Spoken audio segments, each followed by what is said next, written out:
Turner Sports PR tweeting out at us. How about that? Thunder fans, NBA on TNT's Kevin Harlan is previewing tomorrow's Oklahoma City Thunder versus Suns matchup on 107.7 The Franchise with Big Easy now. Kevin, Zach McCrite, I have no idea what I'm going to ask you about the Thunder and the Suns in particular. I've got like a whole other set of questions. I hope PR doesn't mind. No, but thank you very much. I'm interested in you. Thank you very much for joining us, by the way, because your career is awesome, and I think people are interested in it. Can you give me, because you did the Super Bowl this past year, and you've done it before, but overall in the career of Kevin Harlan, the first time you really consciously thought, holy bleep, here I am, was when? Well, good to be on with you, Zach. I've done 6 Super Bowls and I've done 5 Final Fours, and I'll tell you when I did the Chiefs on radio for 9 years, and then I left the Chiefs and went to do Fox when Fox got the NFL rights from CBS. They got the NFC rights back in 1994 was the first year. So I made the jump when I was about 29 or 30 years old to the network, and my first game was the Minnesota Vikings and the Green Bay Packers from Lambeau Field. And I can remember sitting in the position to broadcast the game, and I grew up in Green Bay and had worked for the Packers as a ball boy through grade school and high school. So I going back there and doing my first network game was pretty cool. And I can remember sitting there thinking that it's that was in a pretty fortunate position. And there's not a time that I go through now when I'm holding a Turner microphone or a CBS microphone where I don't think the same thing. I know how many people are in this business and how hard it is to stay at a certain level, and I never take it for granted. So I always feel blessed every time I get a chance to broadcast a game, certainly. Kevin Harlan with us on 107.7 The Franchise on the Little Caesars Hot and Ready hotline. And your dad, if I'm not mistaken, was an executive, right, for the Packers? Is that right? Yeah, he was actually with the baseball Cardinals in the mid-'60s as the PR director, and then when Dan Devine left the University of Missouri to go become the Packer coach in 1971, he brought my dad along to run his front office. My dad stayed there all the way up until he became president and CEO in 1989. He was there through the Holmgren, Wolf, Favre years and the Super Bowl, and he was there until just a couple years ago when he retired with Mike McCarthy and Ted Thompson and Aaron Rodgers. He's been a part of two separate groups that have led the team to some pretty good things. What did you learn from the way your dad did business that you implement in your line of work? Well, Zach,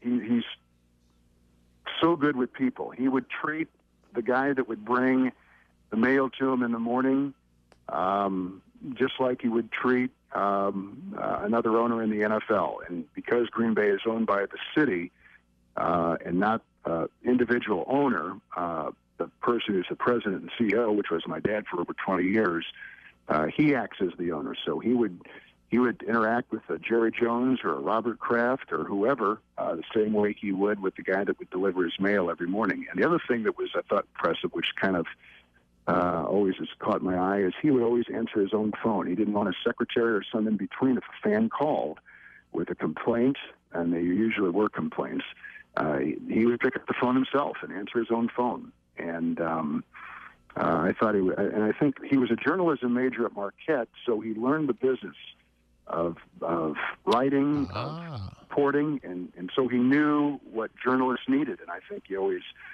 struck a chord with them there. So he always treated everybody so well, and I've tried to follow in that same footstep. Kevin Harlan with us. He's going to be doing Thunder Suns, NBA on TNT announcer, among many other things on his resume. And he joins us on the Little Caesars Hot and Ready hotline on 107.7 The Franchise. I'm always interested in this question, and I don't think I've asked you before when we've had you on. You all have the opportunity to talk to coaches on most occasions, no matter the sport, on the record and sometimes off the record before the games in which you are about to call. And I'm wondering if you could give me maybe a percentage of the time that you get done talking to a coach and thinking, maybe looking to your analyst partner or producer and thinking they're going to win or they're going to lose based on the way you just that meeting was just conducted with that coach? That's a great question. I would say that we know a lot because we're going over the numbers, and then we go into these meetings, and we are almost depending more who I'm working with, will we get the degree of honesty and forthrightfulness that you want, so you can use in a broadcast. And I would say that 99% of the time, we get that honesty, and we get a pretty good feel for how a coach thinks he may do. And a lot of it is based on injury and if they're tired. And, right. And a coach will tell us, boy, we're going to have a tough one tonight. And so I find them more times than not very, very honest. And that goes from Bill Belichick with the New England Patriots to Scott Brooks of the Oklahoma City Thunder. Those two guys in particular are very different. I think Scott is incredibly open, very honest, incredibly bright, and always gives us good, solid answers to our questions and never skirts around the issue.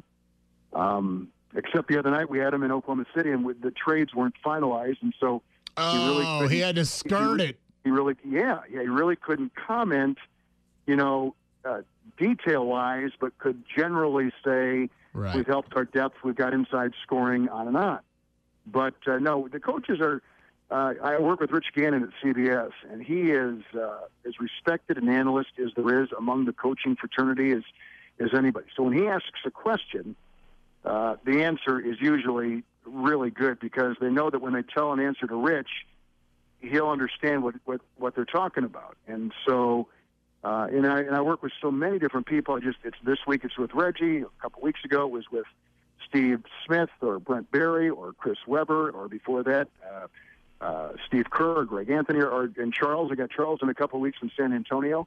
So I deal with so many different guys, and I just think that when a coach sees a Hall of Famer walk in the room, I think he feels he can say stuff, and he knows that it's going to get the right kind of treatment. He's not trying to color us a certain way or not trying to sway us a certain way. I think I feels there's a trust value there that is important. What the problem happens when we've got multiple people in the room and it's a bunch of other people on our broadcast. I think then coaches tend to not give us as much. But if it's just Rich Gannon and I, or me and Steve Smith or Reggie or Steve Kerr when he was with us, that's when we really get our best material. The less people, the more honesty. Exactly. Kevin Harlan with us on 107.7 The Franchise.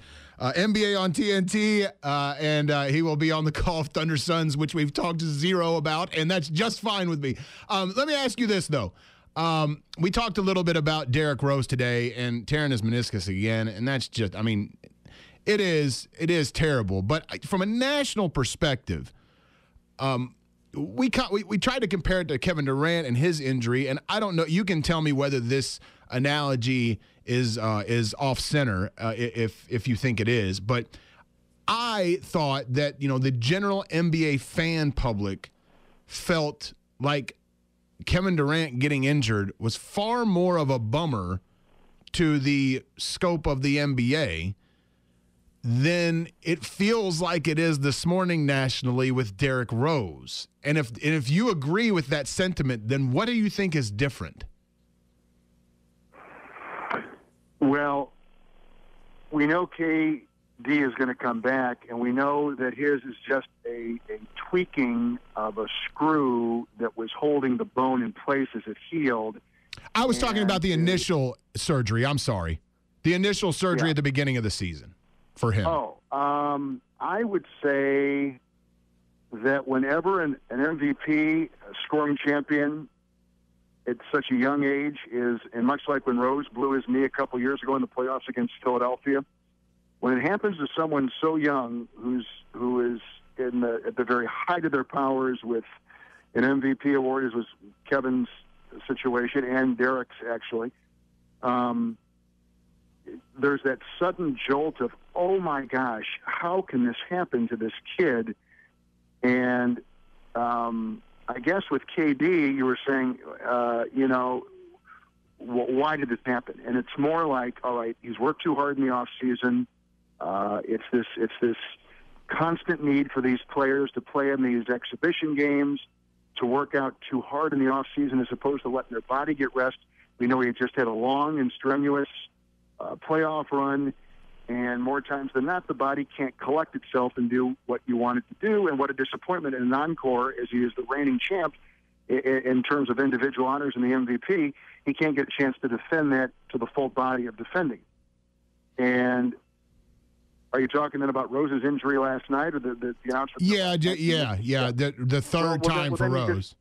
Because it's such a finality with their season in so many people's view, like, okay, now they're going to tear out the meniscus, they're going to cut it out, and it's the same knee, and it's the third time, and here we go again. Right. We know the team probably can't reach its complete height because they're missing a very important part. When I think that's a little short-sighted on some of these experts, I mean, I don't know if it's a finality. I think it's just, they're a deep team, well-coached team, and I don't look at it that way necessarily, nor do I look at it with Kevin Durant, who we knew would return when this happened early in the season, but there was a different feel. Here with Rose, we're on the cusp of the playoffs, on the doorstep of the postseason, and now he's gone. And it's a third time. With KD, it was the beginning of the season, and you're thinking, is this a season-long deal? Is he going to have a chance to defend that MVP? What does this do to the team? There was more of a long-range look at it. And so I think they're kind of equal, but with KD, we know he's going to come back, as we knew he was going to come back early in the season. We know he's going to come back from this year sooner than later. With Rose, we know that when he's going down, he's missed big chunks of the year, if not the entire season. So they have a sameness, but also a different context, I think, too. But the Rose thing was like, oh my gosh, here we go again. With KD, it wasn't that because he's not been that injured. It's been, oh gosh, I want to watch it. He's so good. I want to watch. I can't believe we're going to be held, in suspense for another 30 games or 25 games until, a quarter of the way through the year before he returns. And we'll get to see, this great MVP have a chance to defend that honor. Mm-hmm. And the timing, I think, like you said, beginning of the year to end of the year is definitely on point as well. Changes your perspective, yeah. Sure. It changes your perspective a little bit. Kevin Harlan with us. Last one I got for you. Give me the celebrity that you were flabbergasted by being honored to meet you.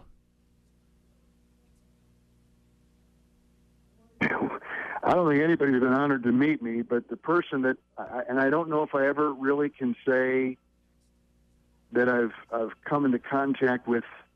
Oh, now you've had a celebrity, Kevin, that's gone, hey, look, Kevin Harlan, I've seen you. Oh, no. How are you? Oh, Come on. No. Get My outta family here. has a hard time recognizing me, let alone a celebrity. I don't think, although Billy Crystal did ask me one time on the day of the Kentucky Derby, that night we were in Los Angeles with the Clipper game. He said, will you please do me the favor of saying on a fast break, and down the stretch they come, to commemorate the Kentucky Derby that was held that day, but we never had a play like that, so I couldn't do it. But the entire game, he kept leaning in and wanted me to say so, even when there wasn't a fast break, and I couldn't do it because it didn't fit. But had there been, I probably would have, because he's such a great NBA fan. But I can't really... I can't really think of anyone who have just been. There have been broadcasters, I think.